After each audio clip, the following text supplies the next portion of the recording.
So this is the trade that I took on YM today. The reason I was bearish overnight because of the daily range that we're in. So from this low to this high, before this candle was here, obviously. This is what I was looking at, and you can see today was Tuesday, so Monday we had previous daily low resting right at EQ of this entire daily range. And same thing with NASDAQ and ES as well. I was looking for the same exact thing on both of these. We have the same daily range, and we also printed an inside bar yesterday, which is how you can expect expansion following. And that is also why the large opposing run, which we'll go over today, didn't really mean so much because of the inside day. So when you have an inside day candle and then a framework for an expansion day, an expansion day is classified by that London low or Asian low profile. In this case, it was that London low today. You can expect that New York continuation, and then typically that will literally mean price will just all expand all the way until 4 o'clock on that close. And of course, ES, same exact thing. And you can see where price is bouncing from, pretty much the EQ and previous daily low perfectly. So the trade I took on YM, why I saw like the big brother in the Discord, he added me saying Rob's bullish on NASDAQ and then proceeds to trade YM. We'll go over that. That had to do with relative strength. And this is important in my eyes because of how I look at the marketplace, and this is an older ICT concept, but this is something called a 3 drives pattern that ICT used to teach.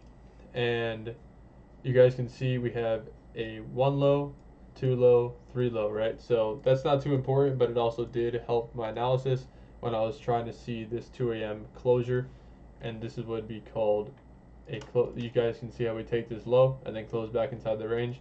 That can often anticipate or act like a reversal profile or a signature for a reversal. So the 4 hour, there wasn't really much here other than this order block that I was anticipating to hold price.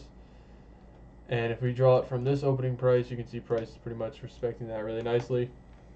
I didn't really use the 4 hours today too much. I went straight from the daily right to the 1 hour. And this is exactly what I was looking at. So this is Tuesday's low with the EQ. Logical level to anticipate some sort of reversal when we're expecting higher prices on the overall time frame, right?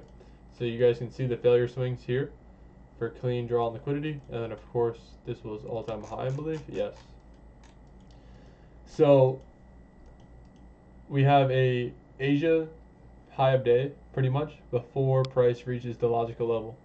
And so what happens during London? We have that reversal put in. How do we know this is a potential reversal signature? Well, we have the London low being put in, and then we have an hourly change in this data delivery. And price is using this as support here.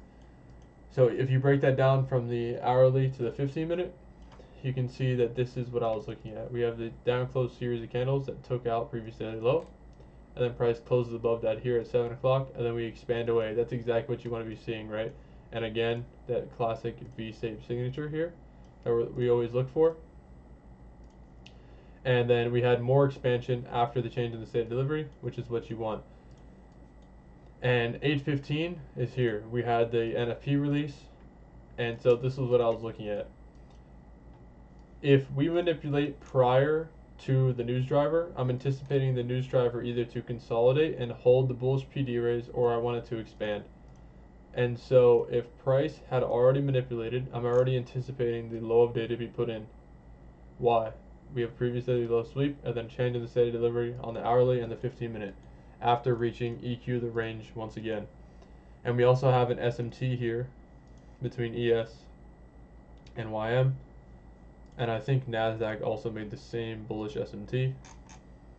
It did as well. But why was I looking to trade NASDAQ this morning, or YM this morning? Well, you guys can see here, well, this is the only pair that gave me the 15-minute CST before 9:30. And so here are the same down close candles at 8:15, and we failed to close above. Here is ES, same thing.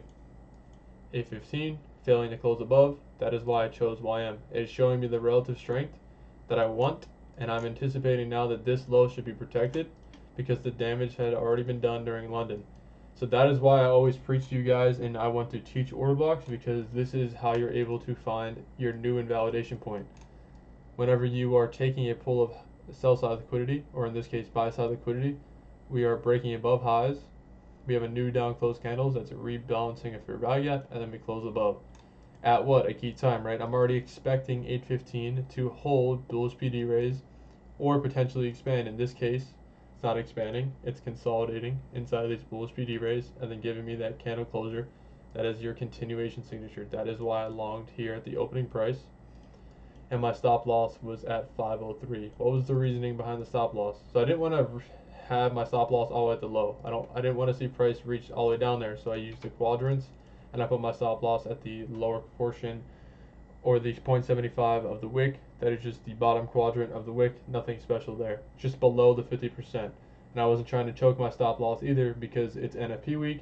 I know price is a little sloppier sometimes, and I'm completely fine with having my stop have a little more wiggle room because I did have clean targets up here that offered plenty of RR. So what's the first draw liquidity? Well, we have the daily opening price, or you can use the monthly opening price since we do have a new monthly candle that opened today. And then we, of course, we have previous daily high, and that is where I was looking to take off my entire position after my partial at 2R. So you guys can see what 930 does. And if 830, or the news driver, in this case 815, fails to expand, then I want our next driver to expand because, again, the reversal had already been put in.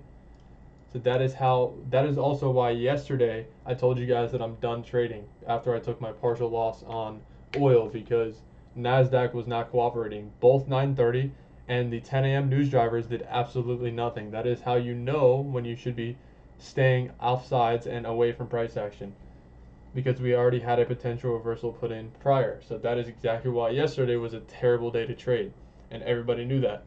When time is not delivering price, that's how you know to avoid. So that is why when I'm on sides, price does this, and I'm done for the day in one 15-minute candle. So that was my entire trade breakdown from top to bottom. I went daily. I told you guys a 4-hour didn't really show me anything. The hourly change in the state of delivery here, confirming that 930 should expand if I am on side.